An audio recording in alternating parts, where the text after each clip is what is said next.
woman takes advantage of a tragedy. A rape victim commits suicide, and tips for sticking to your New Year's resolutions. Find out on this week's What Were They Thinking?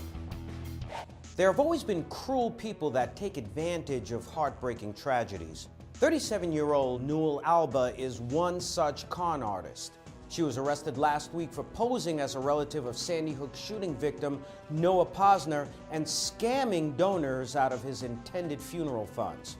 Scammers like her are sociopaths that we call fraudsters. They lack a conscience, are extremely manipulative, often quite intelligent, and are liars. But if Alba was so sociopathic, why did her neighbors say that she seemed absolutely fine? Well, perhaps you've heard of the term Munchausen syndrome. Usually with this disorder, the person fakes medical symptoms in order to gain attention. Though they're consciously aware of their manipulative actions, their motive remains in their subconscious mind. Psychologists theorize that these individuals may have undergone emotional traumas in their early lives and now desperately seek attention in order to act out their emotional troubles. You can bet that Alba's attorney will put forward a defense based on her psychological issues. A 17-year-old rape victim in India has committed suicide after weeks of trying to convince the police to investigate her case. Police officers who have now been fired and suspended told her to drop her inquiry and marry her attacker instead. Add to that the severe social stigma placed on rape victims in her country. It's understandable that her lack of validation led to extreme humiliation and hence her suicide. While this blame the victim mindset has been written about by journalists, especially in places like India and some other countries in the Middle East and Asia, it's a mentality that to an extent transcends borders. Factoring in unreported rapes, only about 3% of rapists in the US ever serve a day in jail.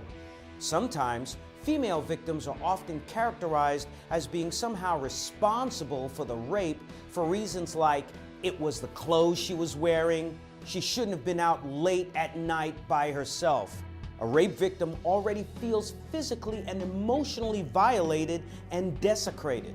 In the case of this Indian teenager, it is possible that the police officers' ignorant behavior drove her to commit suicide, especially in a country where there was no one else for her to turn to. Despite our resolutions' best intentions, we fail miserably at sticking to them. Here's some advice on how to stick to your New Year's resolutions.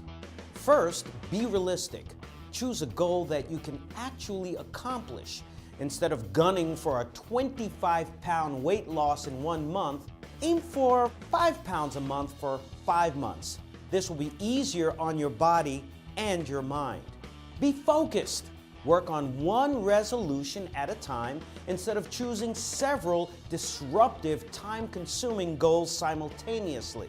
Choose goals that lead to other goals so they fall into naturally tiered priorities. For example, working out leads to healthier eating, which leads to the need for better-fitting new clothes. Next, partner up. Ask a friend to share a New Year's resolution with you. When you have a partner, you become better cheerleaders for one another. This is truly a case of two heads are better than one.